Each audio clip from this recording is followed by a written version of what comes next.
قرآن کریم کے سلسلے میں گفتگو چل رہی ہے۔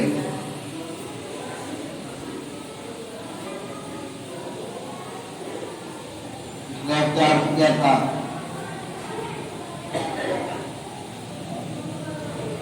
کہ اللہ تبارک و تعالیٰ نے قرآن کریم کو انسانیت کی ہدایت کے لیے نازل فرمایا ہے۔ ساری انسانیت فلاح اور کامیابی کو حاصل کر سکتی ہے قرآن کریم پر عمل کرنے کی بنیاد پر کی۔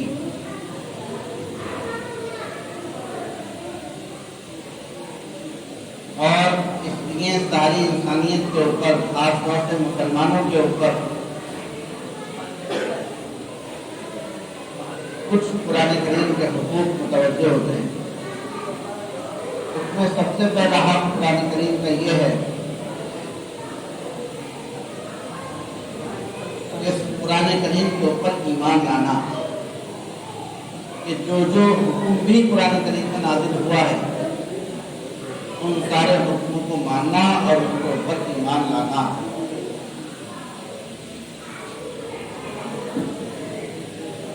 کہ اگر کوئی شخص اپنی خواہش کے مطابق جو حکم ہے اس حکم کو تو مانتا ہے، اس کی تابعداری کرتا ہے،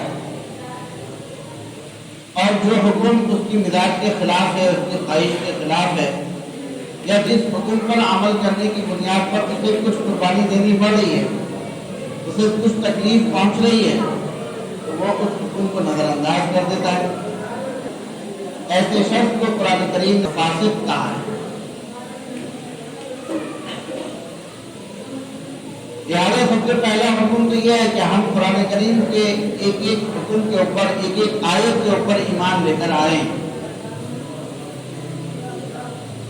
ہم اس حکم کے اوپر ایمان لے کر آئیں جو ہمارے، جو اللہ تبارک و تعالیٰ نے نازل فرمایا ہے، چاہے وہ ہمارے مزاج کے مطابق ہو یا ہمارے مزاج کی مخالف ہو۔ اگر کوئی شخص ایسا نہیں کرتا تو وہ اپنے آپ کو مطمئن کر سکتا ہے، اللہ تعالیٰ کی دربار میں وہ کوئی جواب نہیں دے سکتا۔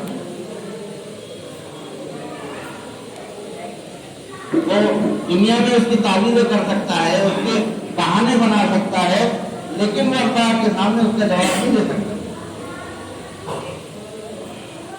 دوسرا حق جو قرآن کریم کے اوپر ایمان لانے والوں پر متوجہ ہوتا ہے وہ ہے قرآن کریم کی تلاوت کرنا، یعنی قرآن کریم کی عزت و احترام کے ساتھ، اس کو کلام اللہ سمجھتے ہوئے عزت و احترام کے ساتھ، اطاعت کے جذبے کے ساتھ جو شخص قرآن کریم کو پڑھتا ہے وہ قرآن کریم کی تلاوت کرتا ہے۔ قرآن کریم کو قرآن کریم کی عزت اور احترام کے ساتھ، اللہ کا کلام سمجھتے ہوئے اطاعت کے جذبے کے ساتھ جو قرآن کریم کو پڑھتا ہے وہ قرآن کریم کی تلاوت کہلاتی ہے۔ ایک لفظ آپ بولا جاتا ہے قرآن، عربی میں اس کے معنی ہے پڑھنے کے، چاہے کلام اللہ پڑھا جائے یا کوئی دوسری کتاب پڑھی جائے، لیکن تلاوت کا جو لفظ ہے وہ تلاوت کا لفظ خاص ہے کلام اللہ کے ساتھ، اللہ کے کلام کے ساتھ، قرآن کریم کے ساتھ۔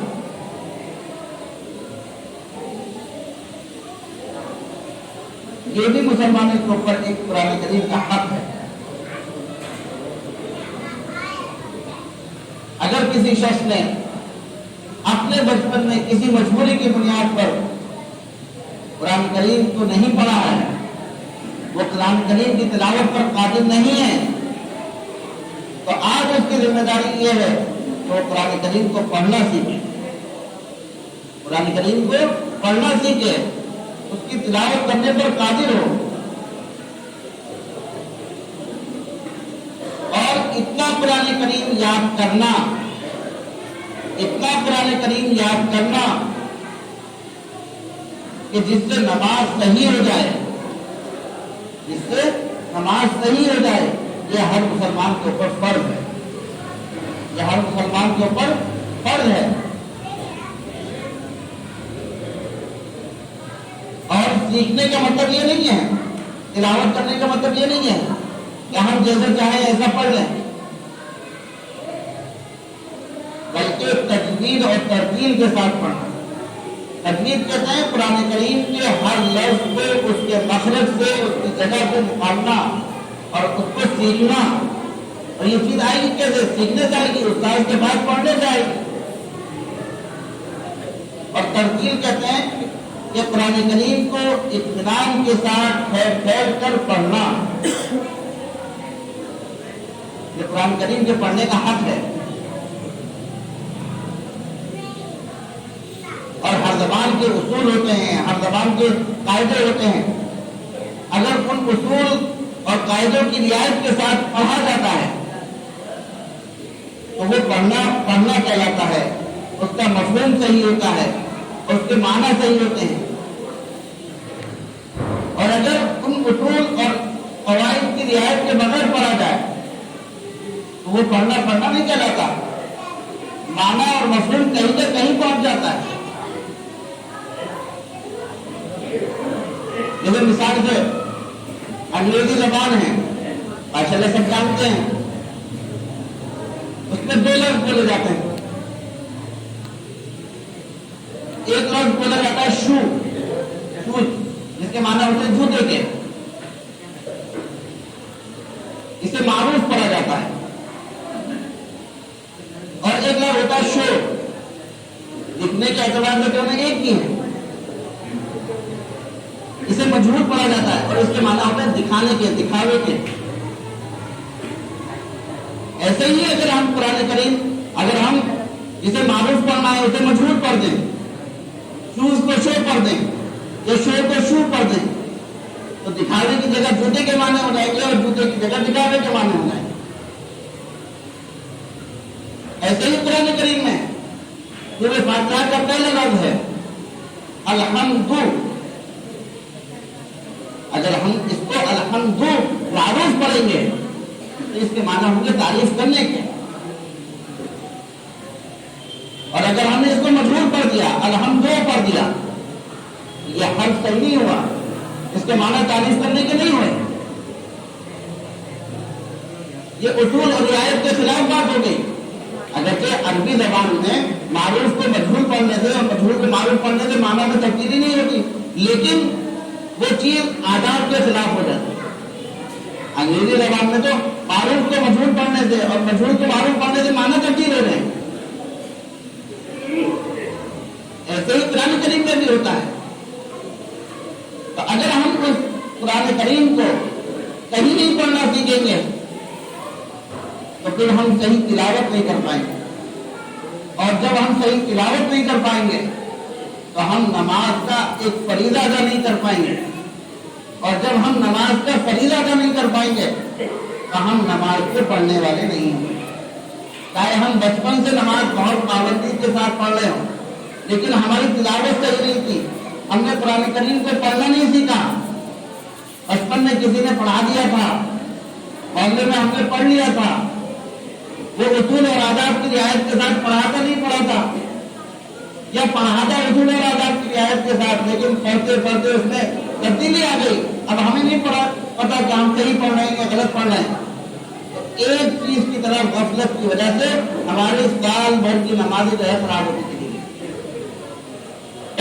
وہ نمازیں جو ہم پابندی کے ساتھ پڑھ رہے ہیں وعدہ ہی نہیں ہو رہی، کیونکہ ہماری تلاوت صحیح نہیں ہے، تلاوت صحیح نہیں ہے تو ہمارا فرض ادا نہیں ہو رہا، اور فرض ادا نہیں ہوتا تو نماز نہیں ہوتی۔ نماز کے کسی فرض کے چھٹنے سے نماز ادا ہوتی نہیں ہے، نماز واجب الاعادہ ہوتی ہے، اس کو لوٹانا ضروری ہوتا ہے۔ تو قرآن کریم کا سیکھنا خود قرآن کریم ہونے کے اعتبار سے ہمارے اوپر ضروری ہے، اور پھر بحیثیت مسلمان ہونے کے اور نماز پڑھنے کے اعتبار سے واجب اور فرض ہے۔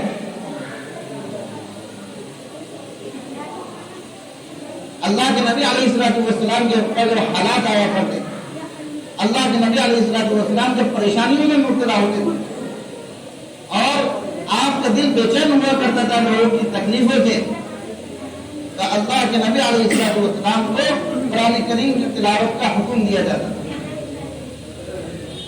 اس تلاوت کی برکت سے اللہ کے نبی علیہ الصلوۃ والسلام کے غم ختم ہوا کرتے تھے، تکلیفیں ختم ہوا کرتی تھی، اللہ کے نبی علیہ الصلوۃ والسلام کو سکون ملا کرتا تھا۔